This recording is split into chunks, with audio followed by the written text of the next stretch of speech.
So tell me one thing. Does Quran talks about Mary, the mother of Jesus? Yes, of course. Really? To your surprise, Quran has an entire chapter called Mary. An entire chapter? Really? And not only that, Quran talks about the birth of Mary.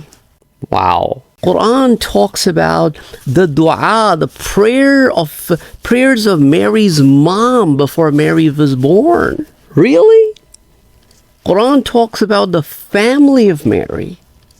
Even Bible doesn't have that. Can you tell me a little bit more about it? Of course. Why not? So, there's a chapter in the Quran called the family of Imran.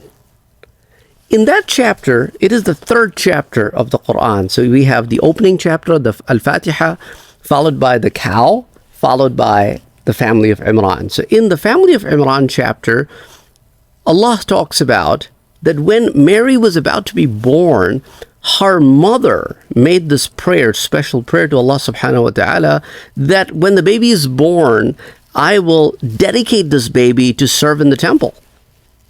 And when the girl was born, she was hoping a boy would be born that would serve in the temple, the ma'bad. But when the girl was born, she was like, can the girl serve in the temple? However, she said, I will still go for my promise that I made with Allah subhanahu wa ta'ala. So she actually went and met with the temple priests. And then she told them about everything. And then this was the time of the prophet Zakaria, who was related to Mary. And everybody agreed to that, yeah, Mary, when she grows to a certain age, can come and serve in the temple.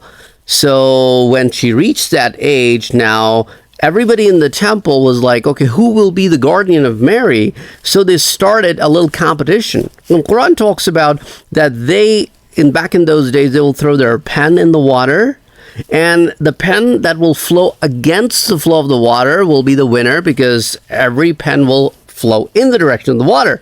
So Zakaria's pen was the only pen that flew opposite the direction of the water. So clearly Zakaria was the winner and became the caretaker of Maryam. وَكَفَّلَهَا Zakaria in Surah Ali Imran. Allah subhanahu wa ta'ala says that then Zakaria became the guardian of Mary, and Zakaria would visit Mary. And every time he would enter the Mary's room, he would find food with Mary. That there was apparently a food was delivered to Mary miraculously in her room. Unbelievable. So one day, he asked Mary, where do you get all this food from? You get fruits out of season, you get food in your room. Who delivers it to you? And then Mary said, you're talking about the food? That comes from Allah subhanahu wa ta'ala. That comes from God. God delivers it to my room. Miraculously, it appears in my room. So it's unbelievable in how much depth and detail. And then Quran talks about Mary pretty high. It says, Mary, you are a chosen woman by Allah. You are one of the honorable women. You have been picked among all the women in the world to serve a greater purpose. And even if you start opening and looking at the chapter Mary, it talks about the placement of Mary's room in the temple. It was on the eastern side of the temple. And Quran talks about all of these things very, very openly, clearly, and in details. Wow.